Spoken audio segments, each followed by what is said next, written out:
elegir el tema me costó muchísimo.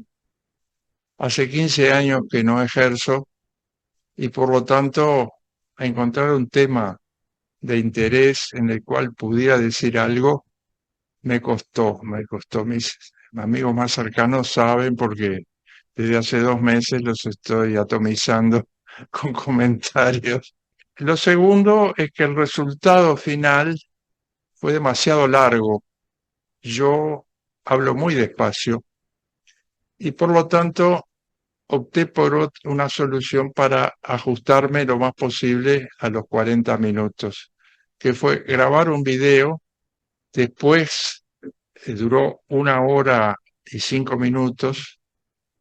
Con el editor de video lo pude acelerar sin que la voz se me pusiera demasiado aguda y dura exactamente 46 minutos o algo así. Entonces, en lugar de hablar, vamos a proyectar el video. Señor presidente de la Academia, miembros del Consejo Directivo, autoridades, académicos, colegas y amigos. En primer lugar, permítanme expresarles un enorme y sincero agradecimiento por esta nueva oportunidad de expresarme en forma pública ante el colectivo que formamos.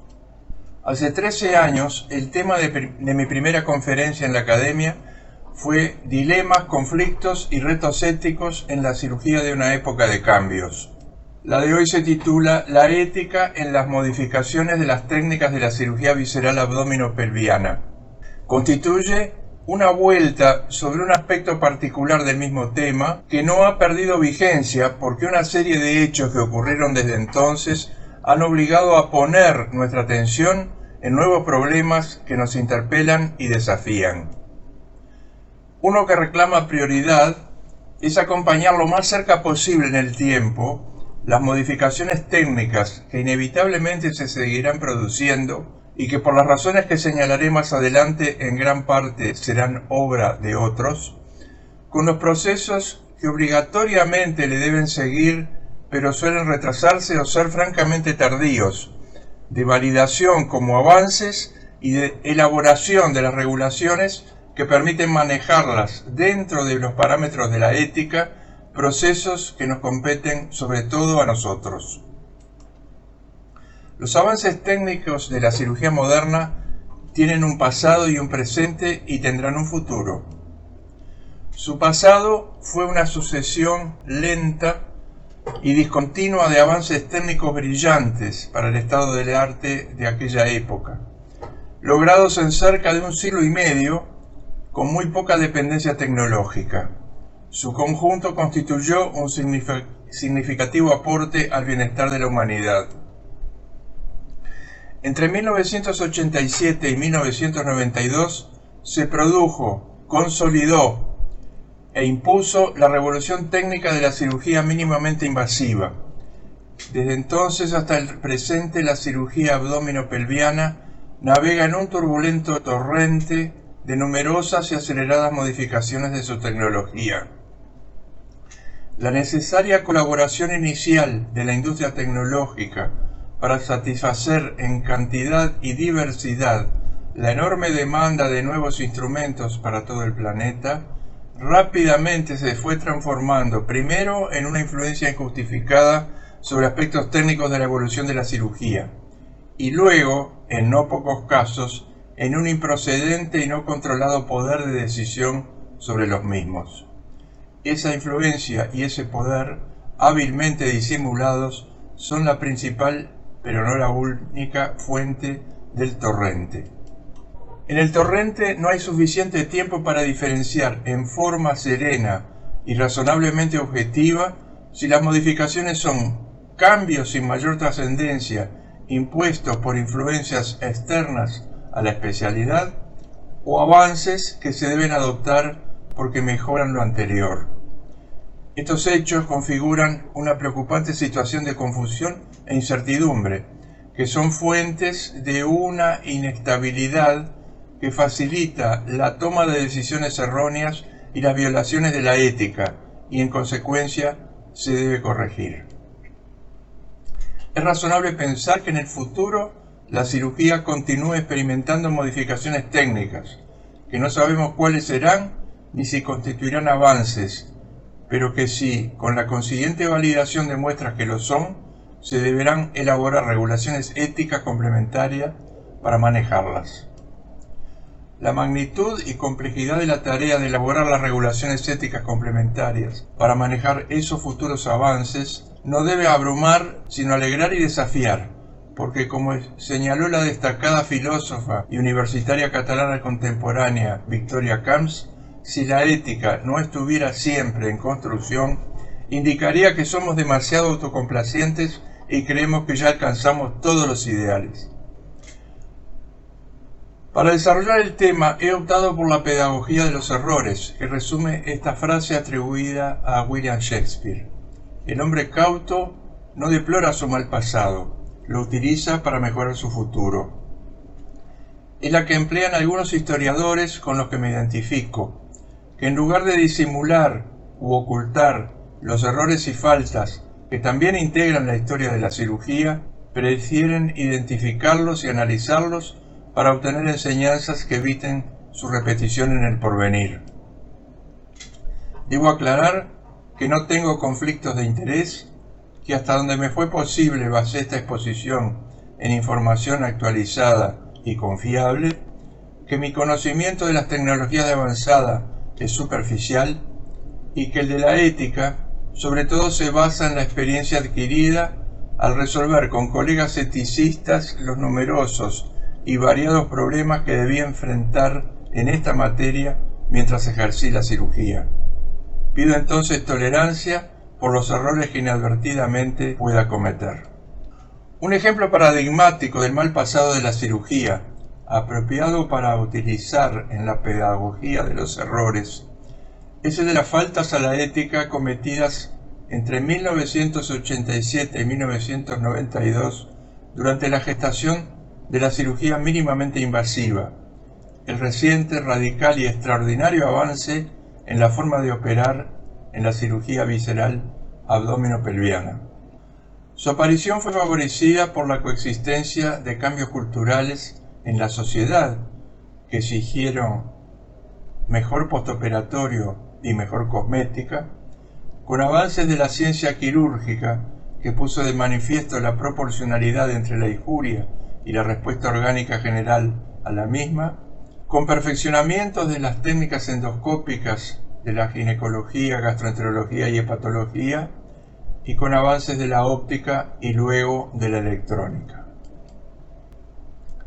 Entre sus pioneros se destacaron el decidido e innovador ginecólogo alemán Kurt Karlsheim, experto en pelviscopía y en el diseño y construcción, primero artesanal y luego industrial, de nuevos instrumentos para realizar operaciones poco complejas de su especialidad por las pequeñas incisiones de este abordaje, que el 30 de mayo de 1980 a través del mismo realizó la primera extirpación incidental de un apéndice sano y hoy se considera el padre de la moderna laparoscopía y cirugía laparoscópica.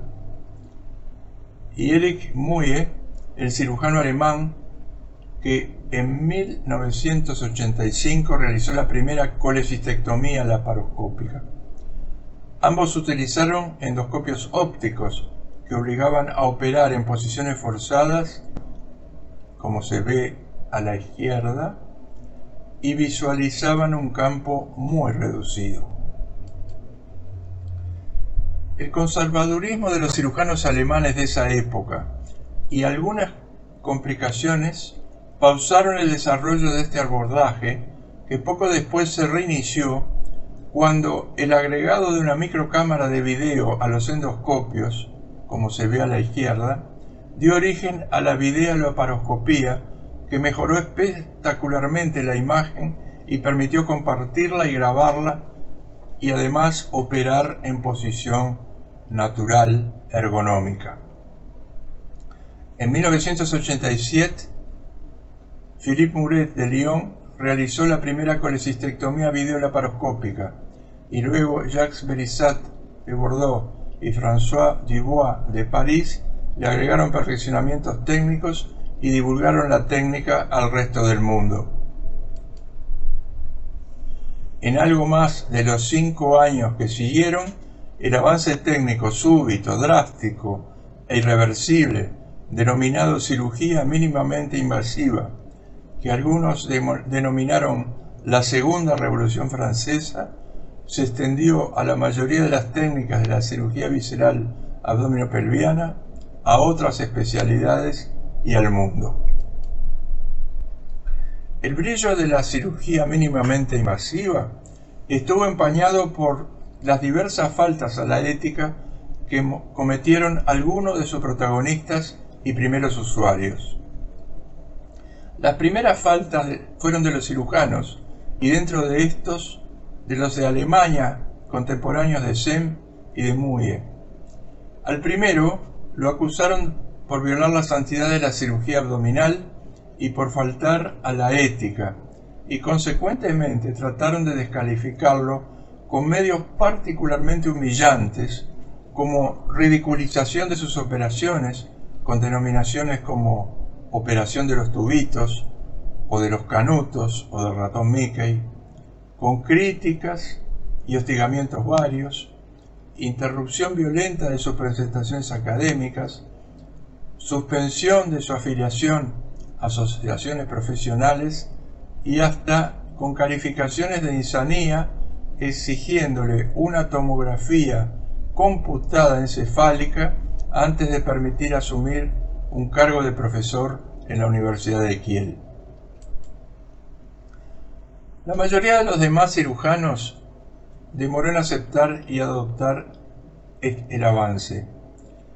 Esto se debió a numerosas causas, entre las que estuvo la resistencia infundada a los cambios, cuya importancia relativa no es posible establecer, pero que no constituye una razón ética.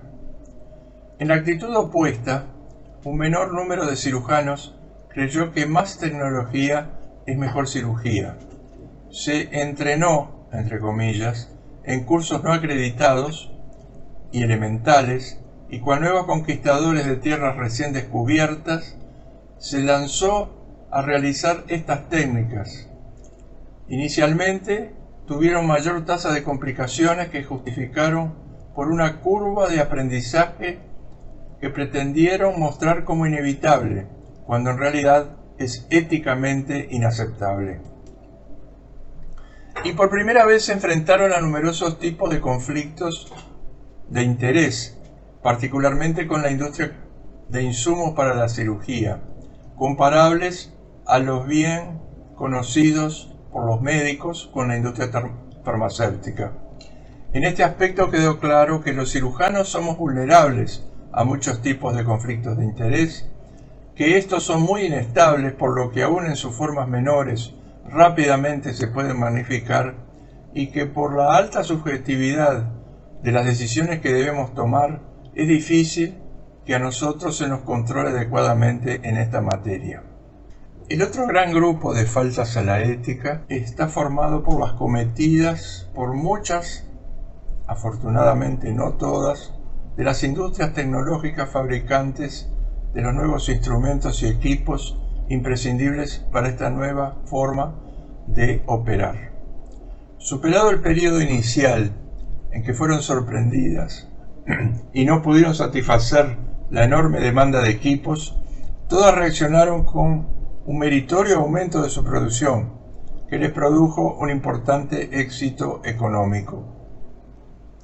Algunas de las más poderosas de estas industrias, para mantener e incrementar ese éxito, con la aparente justificación de contribuir al aprendizaje generalizado de la cirugía mínimamente invasiva, comenzaron a merodear e infiltrarse entre no siempre desprevenidos cirujanos, y con su alianza alcanzaron y usurparon una posición de poder que no les pertenecía y que las transformó en la fuerza impulsora probablemente más importante de dicho cambio de paradigma mediante, por ejemplo, financiamiento de obsequios, agasajos, organización de cursos y congresos o concurrencia a los mismos. Un ejemplo extremo de ello fue una desmesurada fiesta que en 2002 ofreció a los concurrentes al Congreso Clínico del American College of Surgeons para imponer la realización de la cirugía bariátrica por este abordaje.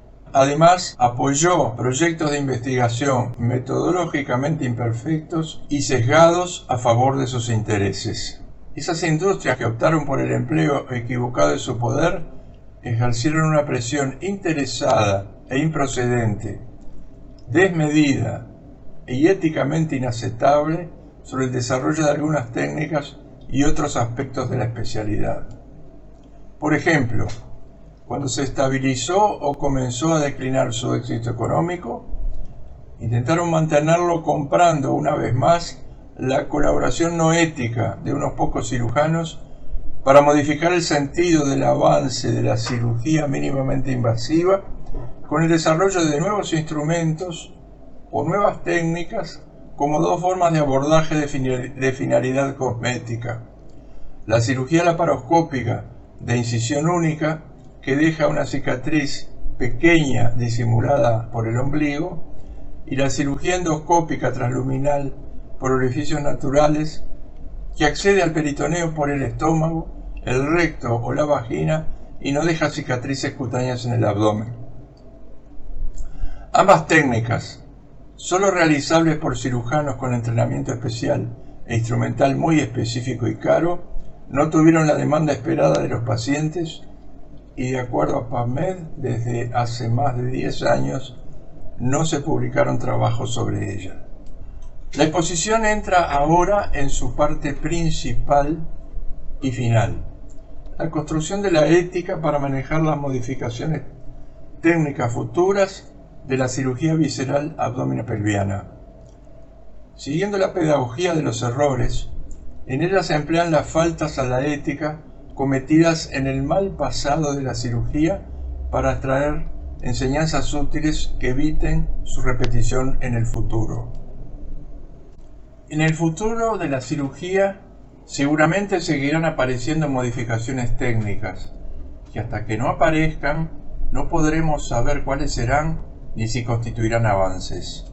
Dadas esta incertidumbre y mis confesadas limitaciones en el conocimiento de las tecnologías y de la ética, desarrollaré esta parte desde la zona de seguridad relativa de las ideas que considere más acertadas, útiles y de interés de algunos de los mayores y más representativos referentes de la cirugía general occidental sobre este tema. Como los buenos ajedrecistas, en ese futuro incierto ellos pueden, más que nosotros, prever un mayor número de movimientos, considerar su factibilidad y oportunidad, tener algunas certezas y visualizar posibles avances y riesgos. Lo primero a preguntarse es sobre la factibilidad, esto es, si es posible construir las regulaciones de la ética para manejar modificaciones técnicas de la cirugía que aún no conocemos. Los referentes señalan que sí, que es posible hacerlo y avanzar en ese territorio de incertidumbre, aunque sea modestamente y por el momento solo en aspectos generales. Luego, preguntarse sobre la oportunidad, ya que emprender desde ya esta tarea puede parecer apresurado. Pero, por su complejidad, esta tarea puede insumir mucho tiempo y permitir que entre la aparición de las modificaciones técnicas y la de las regulaciones éticas que las afectan, se formen peligrosas ventanas de tierras sin leyes en las que vale todo. Diferir esa tarea alegando mayor prioridad de tareas menos importantes sería procrastinar y exponerse a lo que predice la ley de Buxton, muy popular en Estados Unidos, que establece que siempre es demasiado pronto hasta que súbitamente es demasiado tarde. Los referentes coinciden en las siguientes certezas. El escenario de las futuras modificaciones de las técnicas de la cirugía será más complejo que el de la cirugía mínimamente invasiva abdominopelviana. Para manejarlas adecuadamente se deberá complementar las regulaciones éticas actuales que se mostrarán insuficientes, con otras apropiadas. La ventana entre la aparición de una modificación y las regulaciones éticas que la manejan deberán ser lo más breve posible. En la elaboración de esas regulaciones complementarias, la prioridad deberá ponerse en el respeto de los intereses de los pacientes a través del cumplimiento de los 4 principios básicos de la ética médica: beneficencia y no maleficencia, especialmente a través de la validación de las modificaciones, la autorización de su uso en humanos y la capacitación de los cirujanos que las apliquen mediante procesos más complejos, exigentes y garantistas que los actuales. Luego el principio de autonomía, asegurando que los pacientes tengan toda la información que necesiten sobre las nuevas tecnologías para poder tomar y expresar libremente decisiones sobre su empleo en sus cuerpos, y el de justicia, asegurando que estas tecnologías no solo sean un privilegio de minorías, sino que lleguen al mayor número posible de personas, idealmente a todas. Alcanzado este objetivo, se procederá a atender los intereses de los demás actores. Los avances técnicos posibles en el futuro son inimaginables. Entre ellos se destacan los correspondientes a la informática, que impregna y condiciona profundamente la vida actual.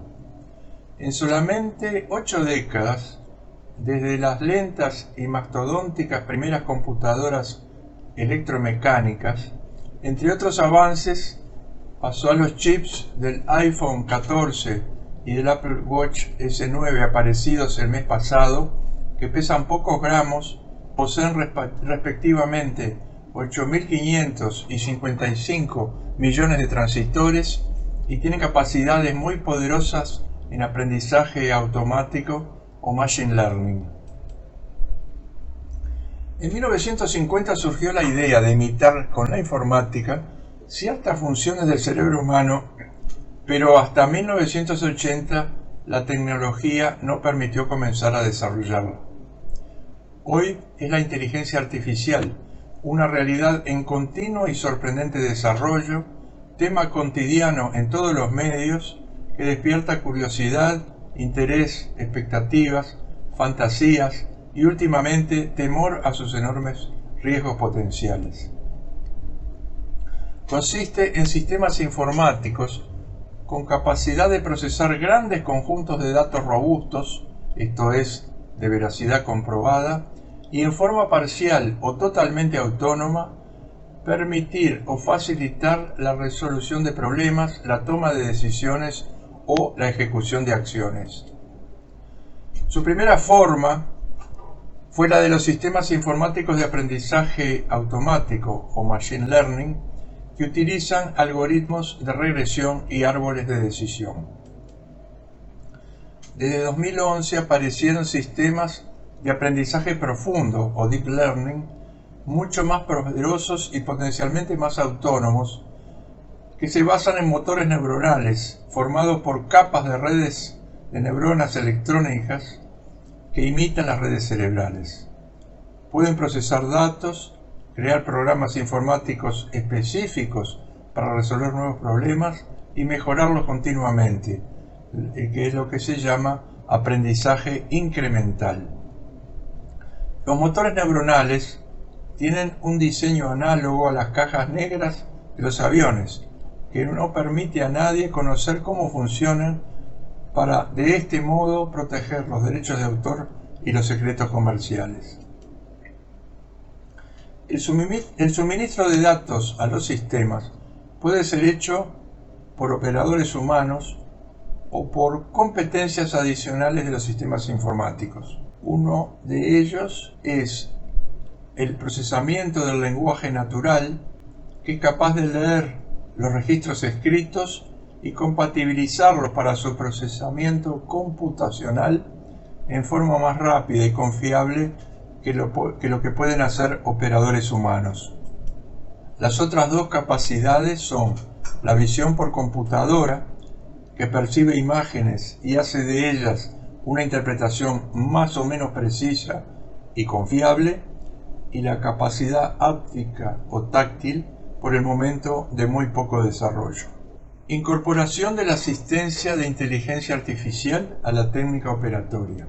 Hasta el momento, las formas de aplicación de inteligencia artificial a la cirugía son de dos tipos, de muy diferente grado de desarrollo. La primera, más avanzada y similar a la empleada en medicina, son las aplicaciones referidas a la clínica, la ciencia, la enseñanza y la gestión de la especialidad, en las que, por lo general, su eficiencia ha sido superior a de las tareas similares realizadas por humanos. Hace casi un año aparecieron sucesivas versiones de un chatbot llamado GPT, cuyos creadores consideran capaces de contribuir a superar algunos desafíos de la medicina actual, como generar información útil y confiable para suministrar a profesionales y pacientes, reducir el trabajo clínico y la interferencia de la tecnología en la relación entre profesionales y pacientes, asistir en la toma de decisiones complejas, favorecer la difusión de los avances y crear materiales educativos. La potencialidad de este desarrollo, no imaginada por quienes lo realizaron, rápidamente alertó a los líderes estadounidenses de esta tecnología, que en el mes de marzo solicitaron interrumpir su uso hasta que se desarrollen versiones más seguras, y en septiembre concurrieron en grupo al Congreso para informar de este peligro a los congresistas. Por otro lado, en junio, los diputados de la Unión Europea iniciaron las conversaciones con las autoridades de los países miembros para dar forma final al texto de la ley que elaboraron, la que establece obligaciones para proveedores y usuarios en función del nivel de riesgo de la inteligencia artificial. Aunque muchos sistemas de inteligencia artificial plantean un riesgo mínimo, ellos consideran necesario evaluar a todos. Volviendo al empleo del ChatGPT en la primera forma de aplicación a la cirugía, los referentes señalan que su capacidad no es limitada y tiene riesgos de generar resultados erróneos o que no se ajusten a los estándares éticos o de otra naturaleza. Como ejemplo, el libro que figura a la izquierda, referido al ChatGPT 4 en medicina, publicado hace unos meses, generó su tapa con este chatbot y colocó como logo de la profesión al caduceo de Hermes y no al bastón de Esculapio, que fue adoptado por la Organización Mundial de la Salud desde su creación en 1944.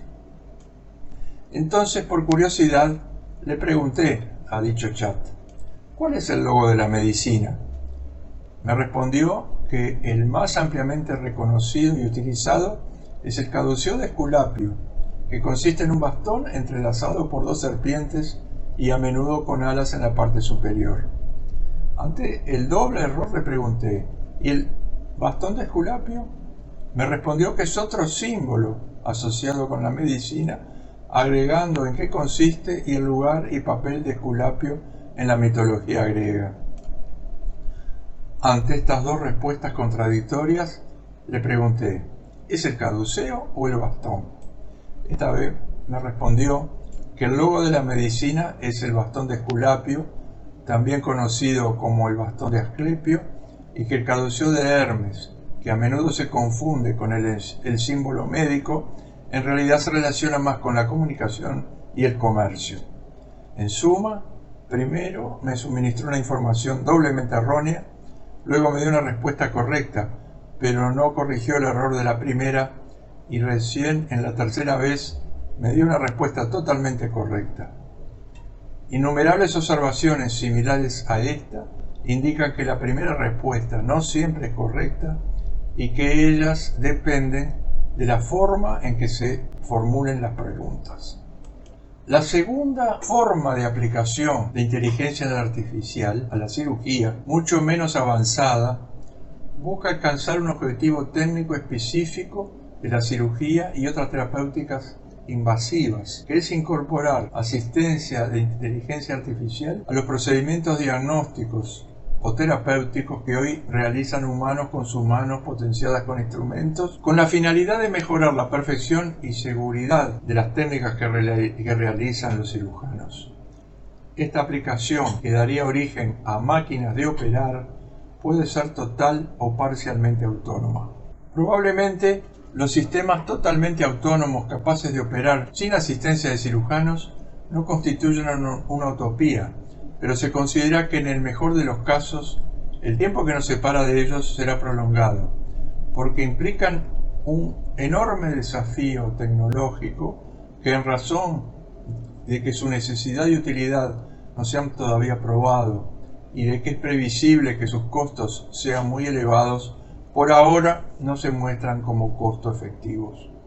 Y porque además tienen limitaciones tecnológicas y de los datos que necesitan para funcionar. Las limitaciones tecnológicas radican en la visión de computadora, que todavía no puede reconocer adecuadamente las imágenes operatorias, y en la capacidad áptica, que es prácticamente nula. Las limitaciones en la información que necesitan poseer, que básicamente consiste en descripciones y videos de operaciones, tiene limitaciones porque, excepto en contadas instituciones con registros muy perfectos de gran volumen de pacientes, no existe suficiente estandarización de los registros entre instituciones y países que permita alimentar los sistemas. Y no es aconsejable utilizar datos ajenos porque implica, entre otros riesgos, el de errores dependientes de las diferencias en las características regionales de los pacientes o de las enfermedades, y el riesgo de violaciones a la confidencialidad. Se considera probable que los primeros sistemas de este tipo resulten de agregar asistencia de inteligencia artificial a robots quirúrgicos como el Da Vinci, que en su forma actual no es un sistema de inteligencia artificial, solo es un sistema de telemanipulación. Los adelantos de la microelectrónica podrían acortar los tiempos de aparición de estos sistemas totalmente autónomos. No así la computación cuántica, de increíble capacidad y velocidad, pero aún de desarrollo insuficiente y lento y de aplicación muy compleja. Los sistemas parcialmente autónomos son capaces de realizar tareas más sencillas y tal vez puedan llegar al grado de desarrollo necesario para autorizar su empleo en humanos en un futuro no muy lejano. Hasta 2023 se han producido algunos desarrollos por ahora modestos. Uno se llama STAR, desarrollado en la Universidad Johns Hopkins, que el año pasado ha realizado anastomosis término-terminales en el intestino de cerdos en forma más rápida y perfecta que las hechas manualmente, pero que aún le quedan muchos problemas técnicos que resolver antes de poder validar su empleo en humanos. Y el Raven 2, más pequeño, versátil, modular y barato, diseñado con el propósito de hacerlo más fácilmente portable y accesible, desarrollado por un programa colaborativo de 7 universidades estadounidenses. Es capaz de realizar desbridamientos selectivos, como por ejemplo resección en heridas de tejidos desvitalizados respetando los que no lo están, o en neurocirugía resecar pequeños islotes tumorales residuales luego de resección de tumores por cirugía convencional.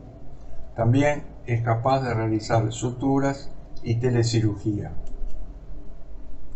Un corto video para mostrar su funcionamiento preciso pero rígido en un modelo de laboratorio en una tarea de debridamiento de una herida.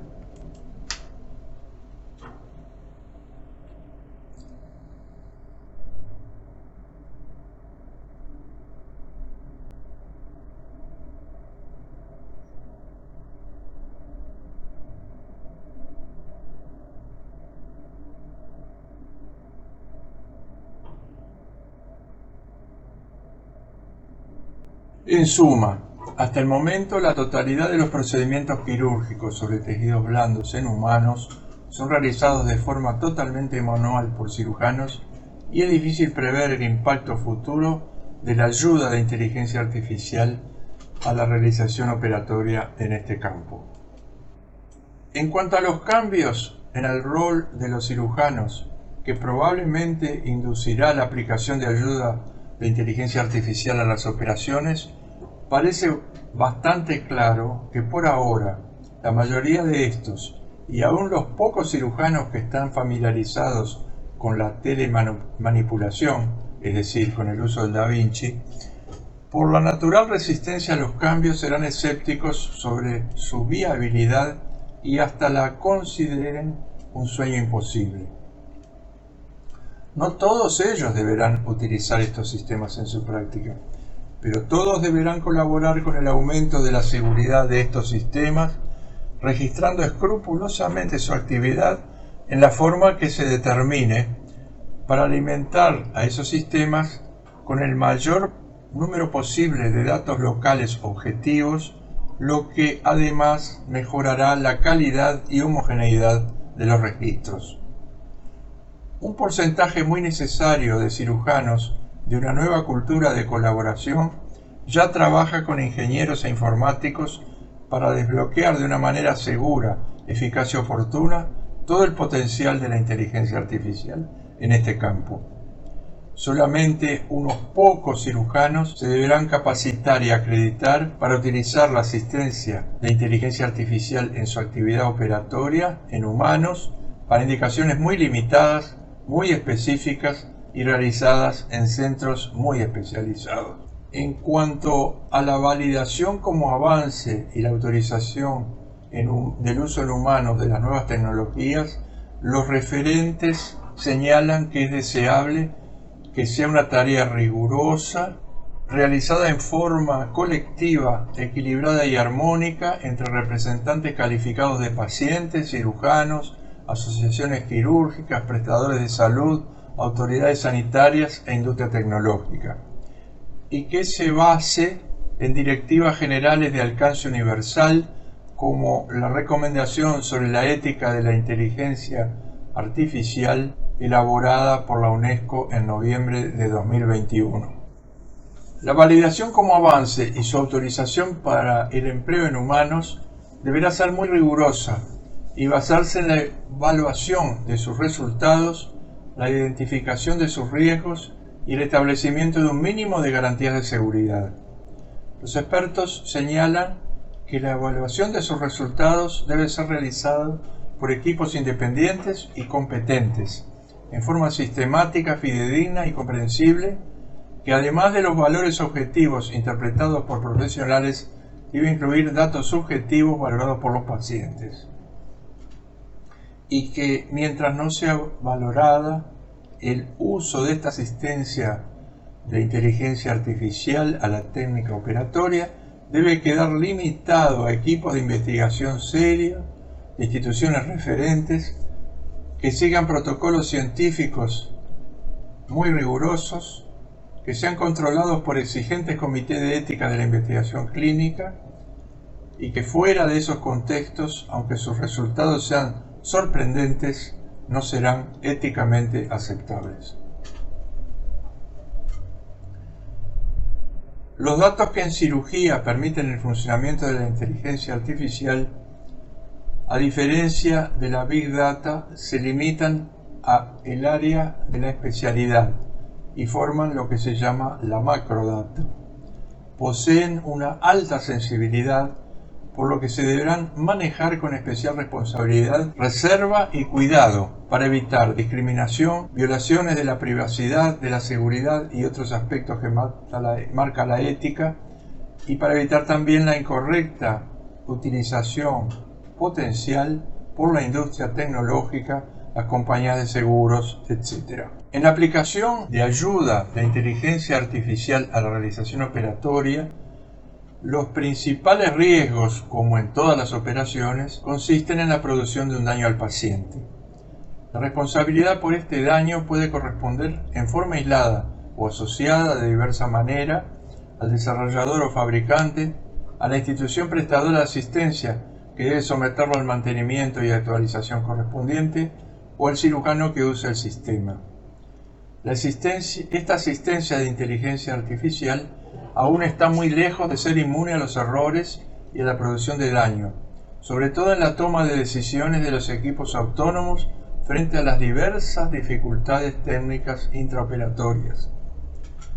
Para evitar esos eventuales daños, el cirujano, como el conductor de los vehículos autónomos, deberá permanecer junto al sistema de inteligencia artificial, atento a la aparición de fallas y dispuesto a tomar el comando para corregir o detener el sistema.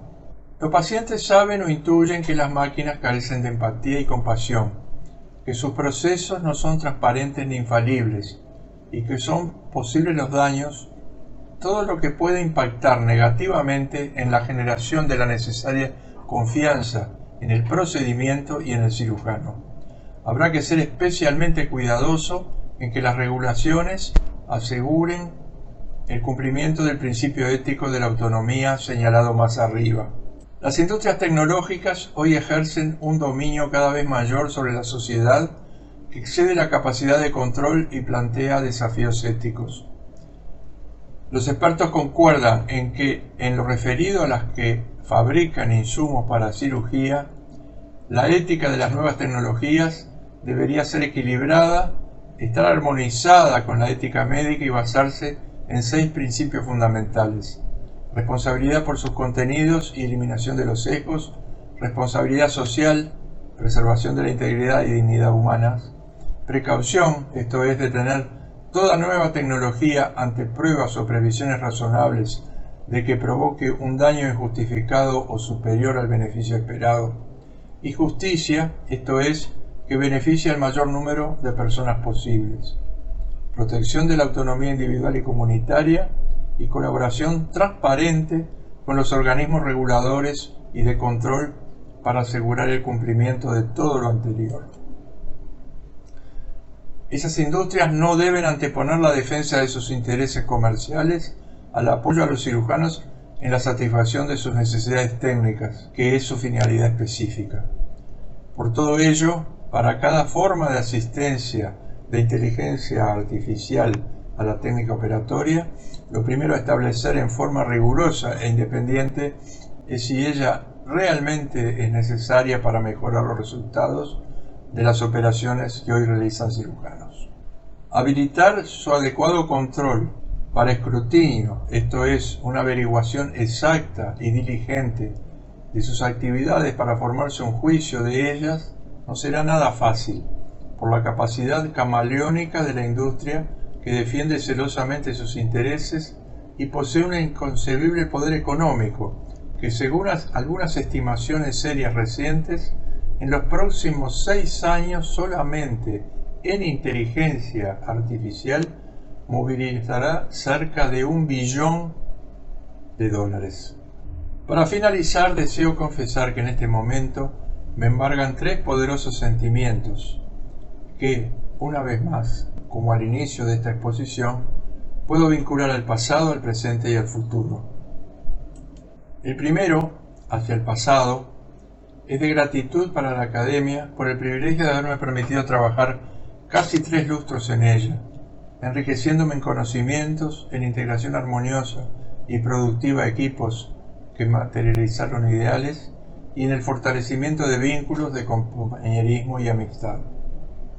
En el presente, gratitud también a los comentadores académicos Sonia Budrandi y José Pedro Perrie por haber aceptado comentar esta exposición. Aguardo con expectativa sus comentarios que me ayudarán a pasar en limpio ideas que, como han comprobado, por ahora tengo en borrador. Y agradecimiento a todos ustedes por dedicar una valiosa parte de vuestro tiempo a escuchar lo que sin vosotros no sería una exposición, sino solamente un monólogo. El segundo sentimiento del presente es el de familiaridad. En la Academia he percibido en forma por demás clara un raro e indefinible componente más fuerte que lo estrictamente médico y académico, que nos amalgama y nos transforma en una familia. En este momento recuerdo y agradezco a todos los académicos que fueron protagonistas de innumerables vivencias agradables, positivas, compartidas en la institución. El tercer sentimiento está referido al futuro y es el de esperanza. Esperanza en que las predicciones que acabo de expresar no sean tan desacertadas como la de John Collins Warren, el destacado cirujano de Harvard, que el 16 de octubre de 1846 efectuó la operación histórica que marcó el inicio de la cirugía moderna, en la que William Morton hizo la primera demostración pública de anestesia general con éter sulfúrico. Poco antes de esa operación, Warren había escrito: la anestesia general, como la navegación aérea, debe ser ubicada entre las invenciones improbables. Y sobre todo esperanza en que esta exposición, que no constituye ni debe ser interpretada como una forma de reproche o reconvención a la industria tecnológica, sino como una convocatoria a la primitiva y necesaria colaboración significativa, sea un llamado de atención sobre la actualidad y los riesgos potenciales del tema desarrollado y sobre la necesidad de lo antes posible ponerse a trabajar en la elaboración de las regulaciones éticas aludidas. Porque creo que en un momento no muy lejano, en un ámbito multidisciplinario y multiinstitucional, se va a tener que discutir la incorporación racional en el país de tecnologías quirúrgicas asistidas por inteligencia artificial. Desearía que en ese momento la academia esté convenientemente preparada para contribuir en la forma decisiva y fundamentada que le corresponde a asegurar que en todas las iniciativas y decisiones que se adopten en ese proceso, entre otras cosas, se respeten los principios de la ética como garantía de defensa de los intereses de los pacientes. Solo ustedes pueden decir si colmé o defraudé vuestras expectativas. Y solo yo puedo decir que aprecio y agradezco como corresponde la atención y paciencia con que me han escuchado. Los académicos Sonia Budandri y José Perrier van a comentar la conferencia del académico Crestanel. Adelante, doctora Budandri.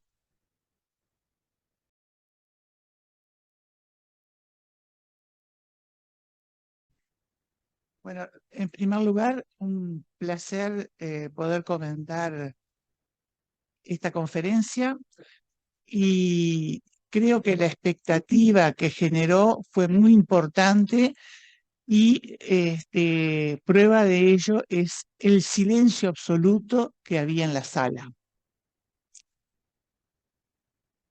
En primer lugar, agradecer a los integrantes de la academia por designarme para comentar la conferencia, al profesor Crestanelo por haber elegido este tema de interés y que es un tema complejo y con muchas aristas.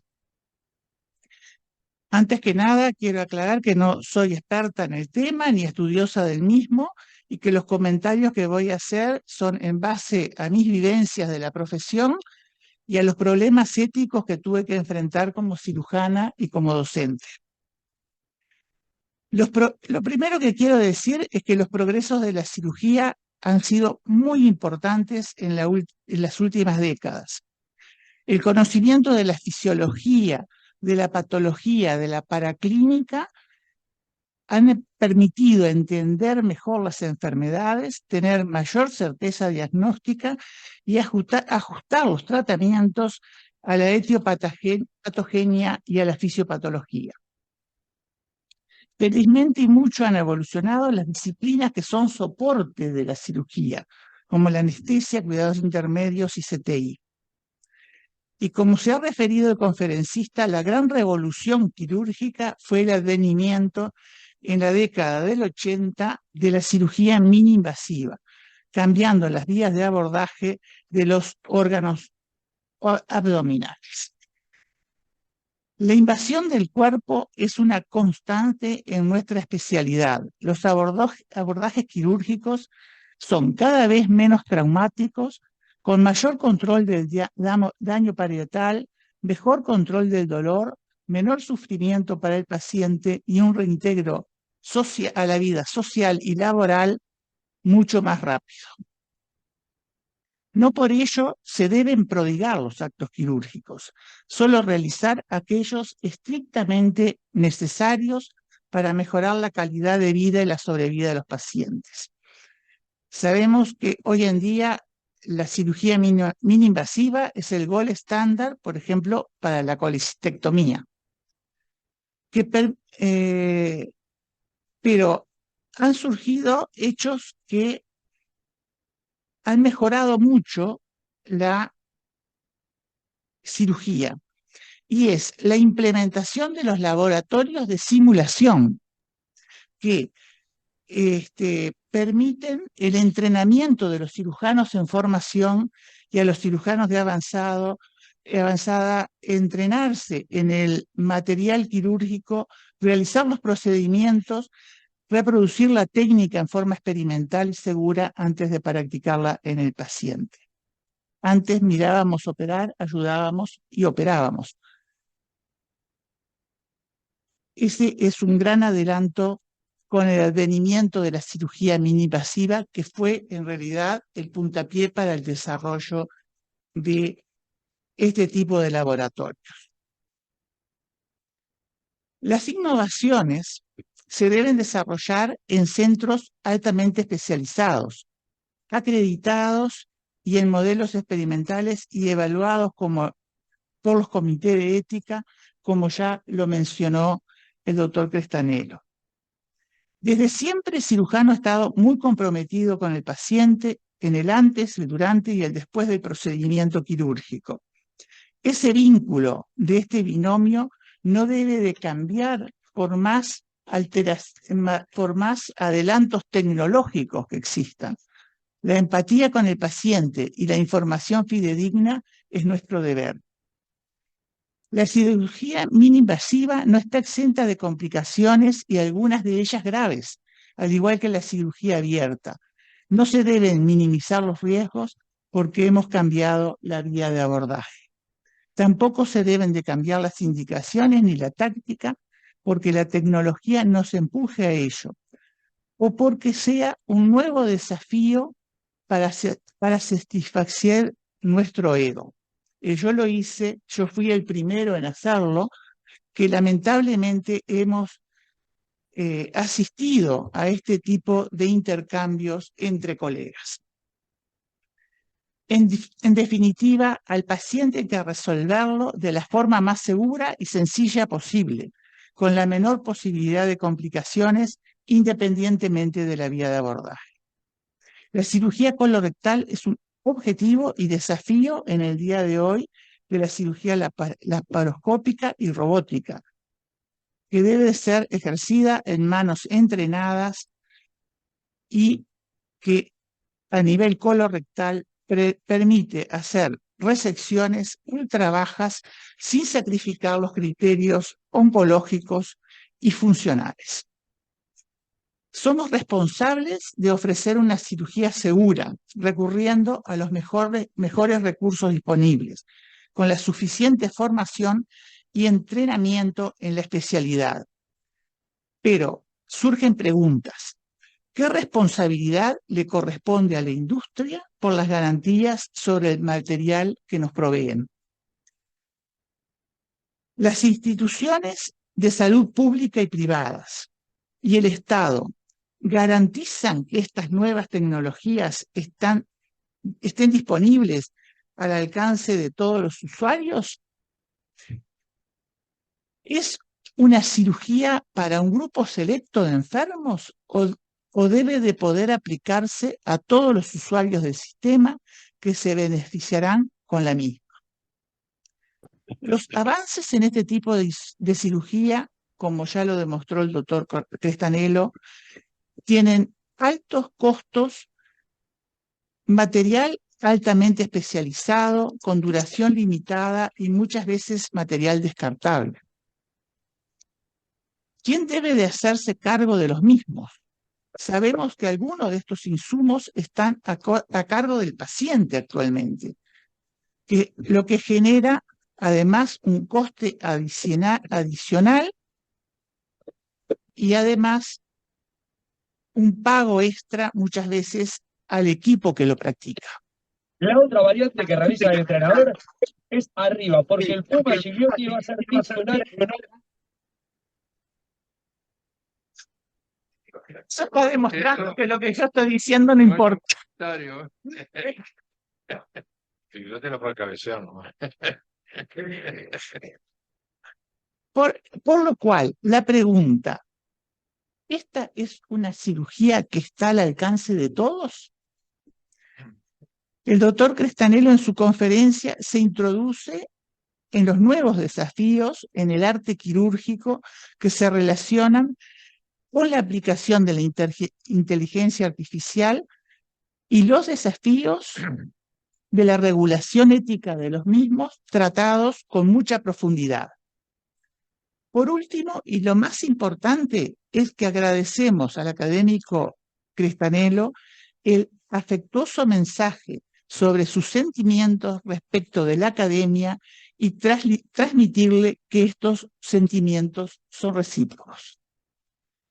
Para la Academia Nacional de Medicina es un honor tenerlo como uno de sus referentes y que continúe haciendo sus valiosos aportes.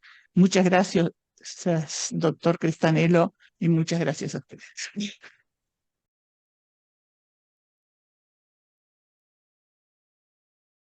Bueno, en primer lugar, yo tengo que agradecer al académico emérito Crestanelo el honor y la enorme responsabilidad que depositó en mí al solicitarme que cometiera su trabajo. Me une a él una profunda amistad cultivada a finalizar ambos nuestra carrera docente, cuando fui nombrado profesor agregado de su clínica y luego pude sucederle. Y en ese tiempo descubrimos que teníamos muchísimas cosas en común, tal vez por habernos educado y formado en primaria y secundaria en el mismo colegio, obviamente que en diferentes años. El tema que nos propone el académico Crestanelo en su exposición es extremadamente desafiante y gracias a su capacidad de investigación, estudio y reflexión, nos ofrece algunas pautas para poder afrontar el futuro apoyándose, como él lo expresa, en la pedagogía de los errores. Y realmente es difícil poder hacer comentarios que aporten algo a lo tan claro y profundamente expuesto. De todas maneras, debo leerlo varias veces, algo hemos intentado. Con respecto al pasado, coincidimos en que la irrupción de la cirugía mini-invasiva con sus dos variantes, la videocirugía, inicialmente laparoscópica, y la llamada robótica, fue brusca, explosiva y anárquica. No respondía a una necesidad y desafiaba los paradigmas técnicos existentes para hacer lo mismo de otra manera. Las primeras publicaciones destacaban sobre todo el beneficio estético y el poco dolor posoperatorio, lo que hizo que se universalizara en forma explosiva la demanda, a la que supo responder la industria. Bastaba con ser cirujano, poder comprar el instrumental y algún curso patrocinado por la industria para emprender esta nueva forma de operar. Y su gran difusión inicial fue fuera de la academia. Muchos de quienes la empezaron lo hicieron con un enorme afán de notoriedad y protagonismo. Obligó a los cirujanos académicos a estudiar las características y consecuencias del nuevo uso del procedimiento, sus costos, sus inconvenientes y sus beneficios, para ver si se le podía dar validez y justificar su uso. Pero al mismo tiempo, en forma simultánea en el resto del mundo, la cirugía laparoscópica se extendía muy rápidamente a toda la cavidad abdominopélvica y fuera de ella, empujada por la oferta de la industria y el afán aventurero de muchos cirujanos, algunos muy habilidosos y promovidos por ella misma, y otros con ansia de protagonismo, y otros con sobrevaloración de sus posibilidades y con muy pocos escrúpulos. Los resultados de esa conmoción universal fueron lamentablemente muy desparejos al inicio. La ética fue dejada de lado. Se experimentó a expensas de los pacientes, probando instrumental y procedimientos que hicieron aparecer complicaciones hasta entonces desconocidas. Y como la mayoría no son cirujanos, le diré algunas de ellas. La siembra carcinomatosa en la zona de entrada de los tubos, explosiones o trastornos hemodinámicos y metabólicos severos a expensas de los gases, graves lesiones térmicas por intento del uso no instrumental, especialmente el bisturí de láser, inadecuadas indicaciones de los procedimientos para aumentar el número de pacientes y tener mayor clientela, aumento de las lesiones conocidas en la cirugía abierta, especialmente en la cirugía biliar, que hicieron dudar de la conveniencia de seguir con esta nueva vía. Y lo más lamentable era que la justificación que se daba a muchas de estas situaciones era la necesidad para poder completar una curva de aprendizaje. Afortunadamente, en la medida que la academia y los grandes centros mundiales empezaron a publicar los resultados de estudios prospectivos selectorizados, a comparar los resultados con el de cirugía abierta y hacer el seguimiento de los diferentes tipos de cirugía, se pudo estandarizar las indicaciones y la manera de realizarlas, siendo hoy un procedimiento seguro. Pero eso llevó unos cuantos años. Posteriormente a la aceptación de la videocirugía como válida, algo positivo, independientemente de que tenía un plus económico para la industria, fue que ella misma posibilitó evitar muchos de los problemas y complicaciones que surgían en la curva de aprendizaje cuando aparecieron los llamados Pay Trainer y posteriormente los aparatos de simulación, como dijo la doctora, la académica Budrandi, cada vez más sofisticados. Estos aparatos de simulación permitieron que cirujanos ya formados o en formación pudiesen entrenarse en el adecuado manejo del instrumental y de las maniobras ya sencillas o básicas y ya complejas para pasar, luego de estar en condiciones de hacerlo con seguridad y eficacia, a operar pacientes en forma tutorizada, que es lo que se hace actualmente. Tal cual lo señaló el académico Carstanello, pues, las características que rodearon a la brusca irrupción y difusión de la cirugía menos invasiva fue, sin el previo control científico y de calidad de la academia, imprescindible para la aceptación de cualquier nueva tecnología o instrumental, lo que facilitó un descontrol ético tanto del cirujano como de la propia industria. Como él dice, lo sucedido debe ser tenido en cuenta para enfrentar los nuevos desafíos y las nuevas propuestas. Para el futuro, independientemente de dónde provengan las mismas, ya sea de innovación o de investigación, es imprescindible que todas sean aprobadas previamente a su aplicación por los comités de ética para la investigación clínica, teniendo en cuenta los 6 principios enunciados por el académico Carstanello en su exposición. La película Medicina Mortal pone de manifiesto la inescrupulosidad, desprecio por la vida humana y falta total de ética de un grupo de industria farmacéutica en los Estados Unidos de Norteamérica y sirve como ejemplo de hasta dónde se puede llegar y qué es lo que tenemos que prevenir. No deberían ser aceptados para el uso en la práctica médica productos o tecnología que no hayan sido autorizados previos a su investigación por los referidos comités. Y ese debería ser un requisito exigido por las entidades estatales que regulan la asistencia médica en la incorporación de nueva tecnología en los diferentes países. Afortunadamente, a partir de la experiencia en la incorporación de la cirugía menos invasiva a la cotidianidad quirúrgica, los que están liderando actualmente la incorporación a la cirugía de los adelantos tecnológicos y las potencialidades de inteligencia artificial son grandes centros académicos donde se suponen están garantizadas las exigencias éticas de investigación y aplicación a seres humanos exigidas por el académico Carstanello. Pero el abanico de los desafíos de los distintos tipos de inteligencia artificial no solo puede plantear problemas éticos en cuanto a la información adquirida y ofrecida, sino también problemas médico-legales que deberán ser resueltos en el futuro. Ya hay programas de software de inteligencia artificial que permiten detectar y han detectado el plagio en las presentaciones de estudiantes, conferencistas y trabajos científicos que usaron inteligencia artificial.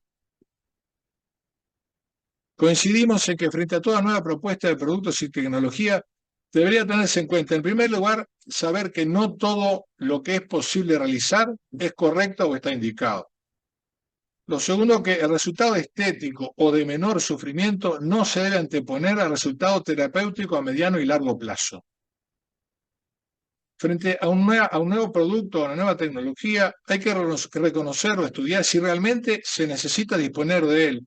Y si se piensa que sí, debemos saber antes de incorporarlo cuánto más valor va a agregar a lo ya existente, cuánto más útil va a ser. Si se sigue pensando que va a ser útil, hay que conocer si el costo se justifica en función de los resultados esperados, porque ningún país tiene recursos económicos suficientes para brindarle a toda la población todos los adelantos de la medicina y de la tecnología. El principio ético de justicia es de lo más difícil de administrar cuando se trata de inversiones públicas y privadas en lo que respecta a la salud. Si seguimos hablando de una tecnología para uso clínico terapéutico, tenemos que saber si su ejecución y uso puede ser reproducible por la inmensa mayoría de los médicos a los que involucra. Y si eso no es posible y se piensa que puede ser muy beneficioso para determinados casos, en ese el desarrollo y el uso debería limitarse a centros de diagnóstico y tratamiento de referencia, nacionales e internacionales, en donde los pacientes deben ser convenientemente informados previamente a recurrir a ellos. Como dije al principio, está bien expuesto el desafío ético en el futuro por parte del académico Crestanelo, que esperemos que sus consideraciones sean tenidas en cuenta para que no se repitan los problemas del pasado.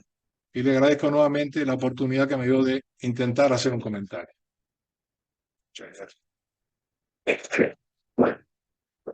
Muchas gracias, académico Budandri y Perrié. ¿Hay alguna pregunta? Académico Díaz. Siempre el académico Crestanelo trae un tema de valores que lo aplica a la limitada función de la cirugía abdominopélvica, pero tiene una universalidad en los conceptos básicos. Y yo creo que ese planteo de futuro es un planteo que la academia tiene que tomar en todo el sentido de la responsabilidad social que tiene esta institución de asesorar al gobierno frente a tres temas muy claros que tú planteaste, que fueron el conflicto de interés, las necesidades del paciente, lo dijiste bien claro, necesidades del paciente que no coinciden con las necesidades de la oferta profesional, que genera demanda y muchas veces sin comprensión por el paciente ni por la sociedad. O sea que la academia tiene un rol central por la característica que a mí me parece que se deduce de tu presentación, en ser un cuerpo técnico votal mínimamente comprometido con conflictos por las características de la selección de los académicos y con una enorme responsabilidad porque estamos en una batalla entre quienes pretenden imponer y las necesidades, como decía Perrier recién, de un presupuesto que en nuestro país afortunadamente es solidario, universal, de gestión pública o de gestión privada, pero que tiene la responsabilidad en todas las áreas de contribuir a la salud y no solamente a las expectativas profesionales. Así que quería hacer este comentario que creo que está muy bien planteado por ti a la academia como un desafío de futuro centrado en esos tres elementos que acabo de escuchar de tus valores. Muchas gracias. Académico Russo.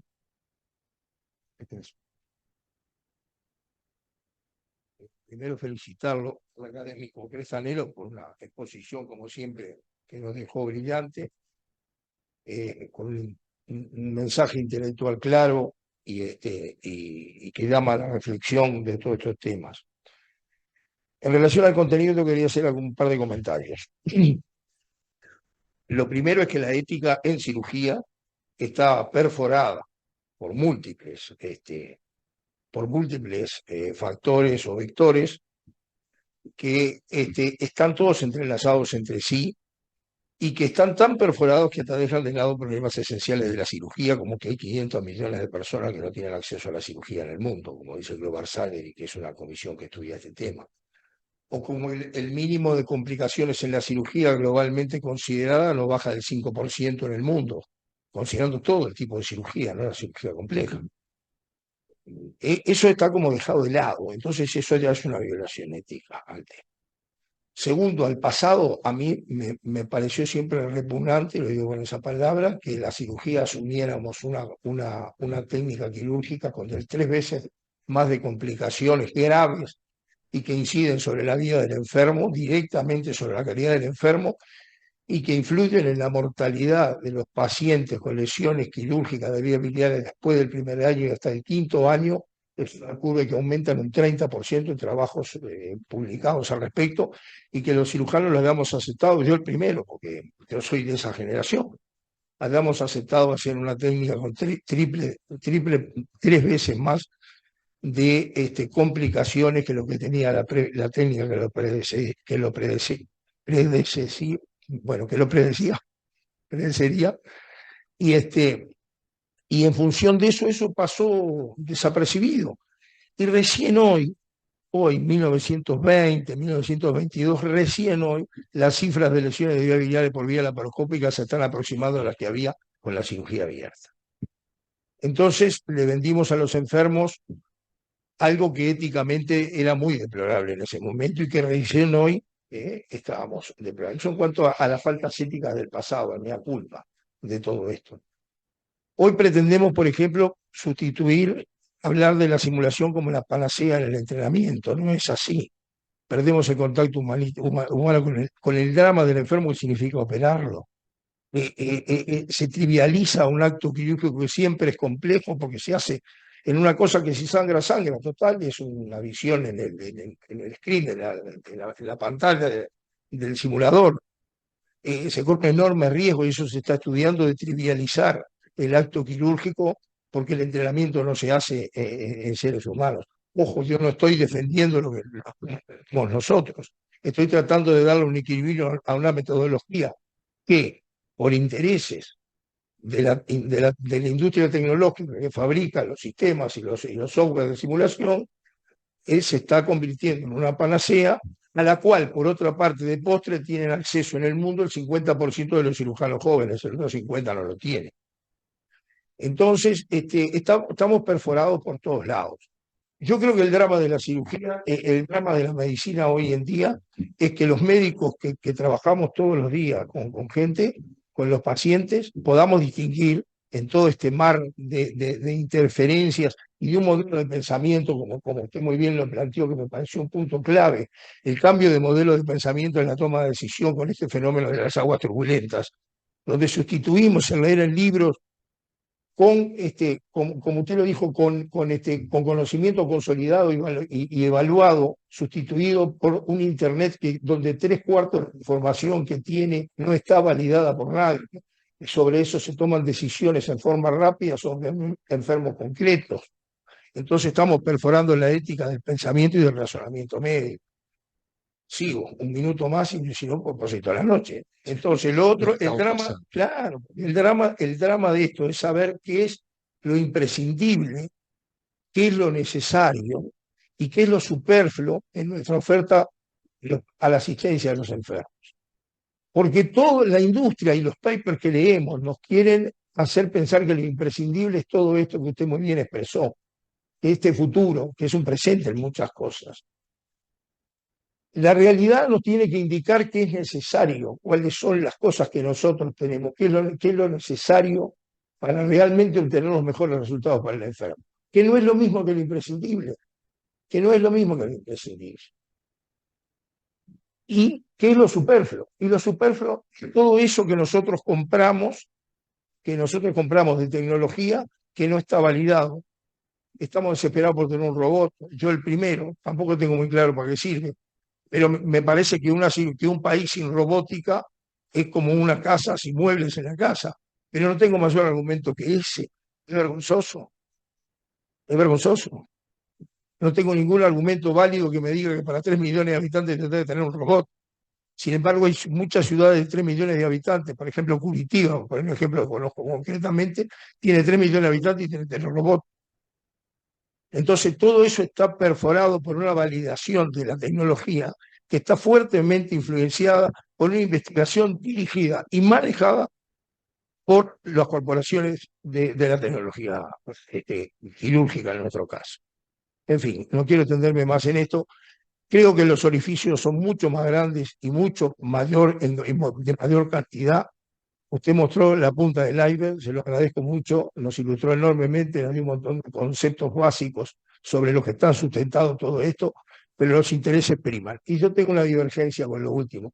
Nunca las corporaciones, en la última reflexión, no esperemos que las corporaciones nos den, se vuelvan buenas y nos hagan eso. Yo creo que cada vez se van a volver más salvajes, más interesadas, más parecidas a la película muy buena que mencionaba Pepe, y que nosotros tenemos que poner las reglas del juego claras y tener una ética de enfrentamiento. Y eso no tenemos que tener una ética porque somos buenos o moralmente buenos. Tenemos que tener una ética, generar una ética de enfrentamiento, porque si no nos van a liquidar los enfermos, en definitiva. Muchas gracias. Bueno, muchas gracias. Estamos muy excedidos de tiempo, así que agradecemos a todos y hasta la próxima conferencia.